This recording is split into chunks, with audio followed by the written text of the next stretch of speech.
Olá! Se a gente fosse nomear os 4 elementos, por exemplo, como pessoas, como os 4 elementos agiriam diante do outro?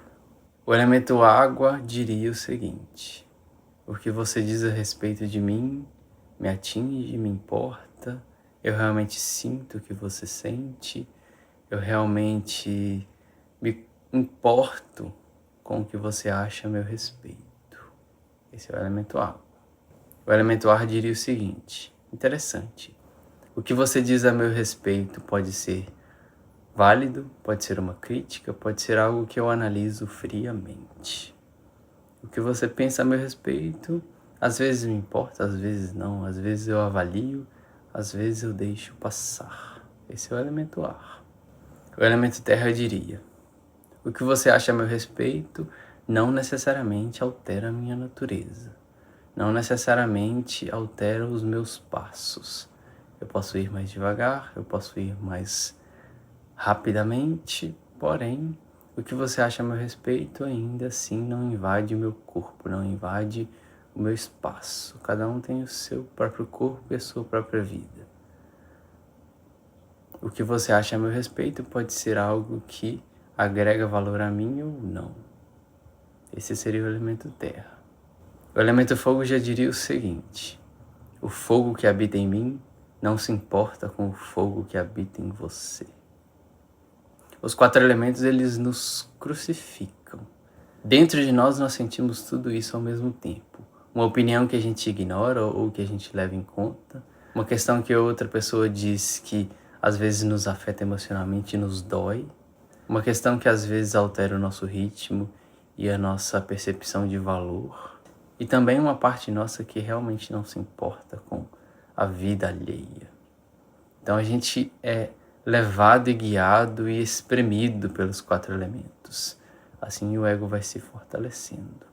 Os 4 elementos não necessariamente dialogam entre si com harmonia. E a gente precisa de alguma forma tomar as rédeas sobre eles também. Nós estamos no 7, nós estamos na carruagem. Agora é o momento da gente entender o que o tarô nos ensina a respeito desse arcano maior. Como que o ego se conecta com a carruagem? Qual o papel do ego diante desse princípio divino que representa o movimento da vida? Vamos ver. Começando pelo 7 de paus. Quando a gente encontra o 7 de paus, na nossa jornada a gente o chamou de provação. Observe. O 7 de paus representa os momentos onde parece que todos estão contra nós. Muitas opiniões, muitas formas de ver a vida, a moral alheia nos tentando impedir de seguir a nossa escolha. Questões que muitas vezes parecem ser mais invasivas do que orientadoras. Então o nosso elemento fogo é testado. A nossa ação, a nossa identidade é testada. Então você está tomando as rédeas da sua vida, mas por quê? Aonde você acha que isso vai te levar? Então, esse tipo de provação testa a nossa chama profundamente. Porque você não tem aprovação de nada e nem ninguém. Você sabe o que te afasta ou não do espírito. Você sabe o que é ético ou não para você. E você não pode nem precisa provar isso a ninguém. Então, a aprovação do 7 de paus mostra o ego precisando de alguma forma se defender dos outros, se defender das outras vozes, das outras pessoas. O elemento fogo ele é muito voltado para nós mesmos, como eu disse até aqui. Mas até que ponto a gente ficar completamente voltados a nós mesmos é o caminho. Então, não existe resposta fechada e concreta para a nossa jornada espiritual. Depois nós podemos ir, por exemplo, para o 7 de espadas. Na nossa jornada, o 7 de espadas foi chamado de astúcia.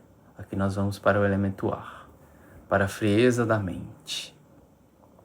O 7 de espadas, como astúcia, vai representar que, diante do seu reconhecimento a respeito da sua ética, dos seus desejos, do seu amor pela vida, de qual direção que a vida te leva, isso não diz respeito a ninguém. Nem sempre você precisa abrir e ser sincero e ser claro e falar todos os seus planos para todas as pessoas. Inclusive, esse é um ponto que acredito que muitos já tenham passado por ele. Todos nós vamos passar em algum momento, quando a gente abre demais a respeito da nossa vida. Então, o 7 de espadas nos ensina que o silêncio, a omissão, também é proteção do espírito. Você não precisa ser sempre bom e sincero o tempo todo com todas as pessoas para provar que você é merecedor. Quando você omite, quando você silencia, quando você não fala tudo por não dizer respeito a outra pessoa, isso também é uma forma de você manter as rédeas da sua vida e manter a carruagem sob, de alguma forma, a sua direção. Quando nós vamos para o 7 de ouros, nós encontramos o que foi chamado de maturação.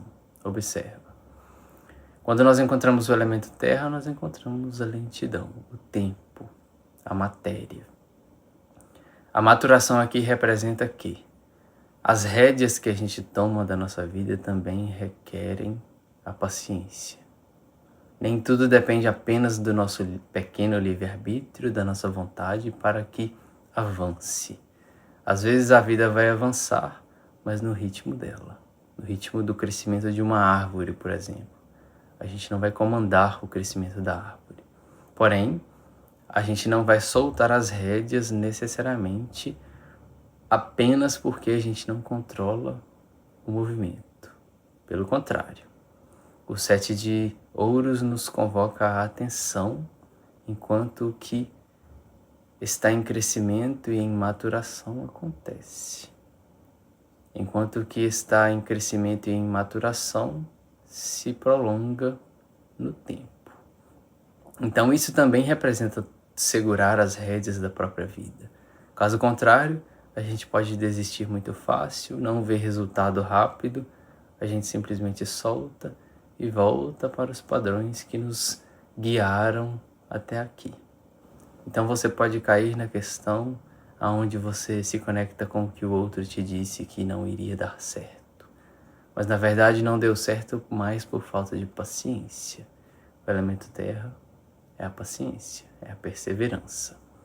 Então isso também representa a segurada de rédeas da nossa vida que o ego precisa tomar. Então você se defende de pessoas, você se defende de você mesmo, você se defende dos seus medos, da sua pressa, você se defende da sua mente, das ideias, das opiniões, mas tudo isso lembrando que o movimento continuará acontecendo. O objetivo da carruagem não necessariamente é dizer que a gente tem o controle total da nossa vida.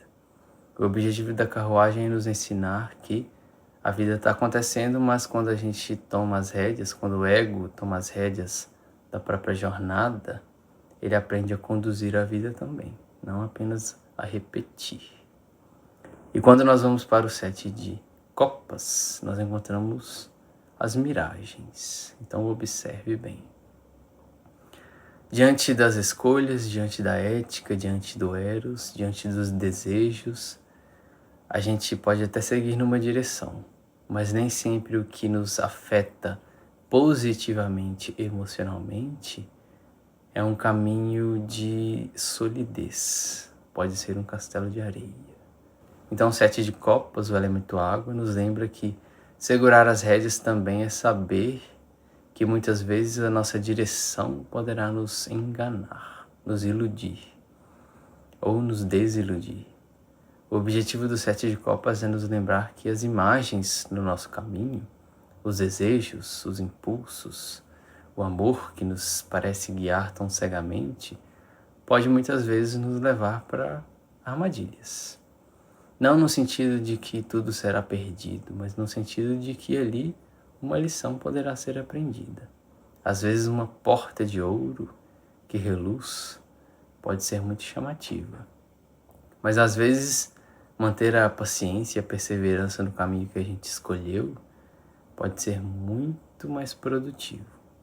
Então o 7 de copas pode representar, por exemplo, às vezes você está se defendendo da aprovação do 7 de paus, mas você está defendendo, na verdade, uma miragem. Então os 4 elementos, eles estão sempre se chocando. Até que ponto você está defendendo o seu caminho de acordo com a sua ética silenciosa, ou de acordo com as vozes, ou de acordo com os medos, os padrões? É tudo bem mais sério e mais profundo quando a gente vai observar a nossa vida com cuidado. Então aqui a gente encontra os testes nos 4 elementos para que a carruagem seja conduzida pelo ego. Mais uma vez, o nosso objetivo não é simplesmente tomar as rédeas da nossa vida e controlar tudo. Isso seria fantasia e ilusão. A gente sabe que a gente escolhe, que a gente decide, que a gente tem metas, mas a gente precisa considerar que tudo pode mudar, que as coisas podem acontecer em outra direção, porque aquela outra direção é a direção que a alma nos levará, porque ali existe algum tipo de aprendizado. Então a gente precisa de alguma forma aprender a ler a vida para além do literal. O que você encontra hoje na sua vida? É apenas uma parceria de trabalho, por exemplo, que é chata, que é insistente, que é difícil de lidar? Ou então uma pessoa muito fácil de lidar, uma pessoa que é harmoniosa? O que isso está te ensinando? As respostas e os encontros familiares, o que eles te ensinam? Quem você é quando você está em família? Você se sente inteiro ou você se sente completamente adaptado? As rédeas da sua vida estão nas suas mãos e nas mãos do Espírito ou estão nas mãos dos padrões? Então a carruagem, como princípio divino, vai nos ensinando à medida que a vida passa, o movimento continua acontecendo, mas aos poucos a gente sente que está se movimentando de forma alinhada com o Espírito, que a gente está sabendo ouvir a simbologia da alma, que os cenários que a gente é levado também nos ensinam. As pessoas que se esbarram com a gente no nosso caminho também nos ensinam. A gente vai aprendendo que as estruturas, o reconhecimento de si mesmo, o autoconhecimento, a observação da nossa própria natureza, a ética, a moral, a religião, as escolhas, o desejo, o amor, tudo isso é válido, mas também requer a necessidade do movimento consciente. Sigamos.